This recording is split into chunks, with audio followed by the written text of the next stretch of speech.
You should know what GRCs and SMCs are, but do you know why there are still SMCs when there are so many GRCs? Watch out, because the history of how SMCs became GRCs is more interesting than guessing the number of Ho Zai Ying in Ho Zai Ying bottle. So, before 1988, all electoral divisions were SMCs. For example, in GE 1984, there were 79 seats and they were all SMCs. However, even before that, the authorities have thought that a change to the SMC framework was needed. Back in 1982, then Prime Minister Lee Kuan Yew said that younger voters didn't see the need to choose MPs from different races. He was worried that if this continued, minority races might not have enough representation in Parliament. The first idea was to have 2 MPs in each SMC, one of which must be from the minority group. The idea was dropped because people felt that it would hurt the self-respect of minority candidates and make them feel inferior. If this sounds too chim, let's use a modern sentence. People kind of feel that it's way too woke and way too DI lah. Because it's the MPs from the minority group is just getting into Parliament through the majority candidate and it made them feel like they cannot make it themselves. So, there were a few other ideas thrown around like letting minority voters cast an extra vote for their communal representative, or even dividing constituencies based on communal nights, where each group votes for their own rep. If this is proposed today, I bet all woke TikTokers are going to post billions of videos showing how woke they are. But anyways, back in the past, those were all rejected.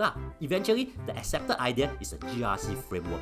You might or might not know this, but every GRC actually needs a candidate from a minority group. And here's something you didn't know for sure. It's not just any minority group. Roughly about 3/5 of the total number of GRCs should have a candidate from the Malay committee, and the other 2/5 can be from another minority committee. But what happens if a team contests in a GRC? They realize that their minority group candidate has overshot the quota. Well, it won't happen, because before any election, each GRC will be kind of tagged to one minority committee, which will be designated by the president. For example, in GE 2025, Arjuni GRC must have a Malay candidate, while Ang Mo Kio GRC must have a candidate who is an Indian or other minority committee.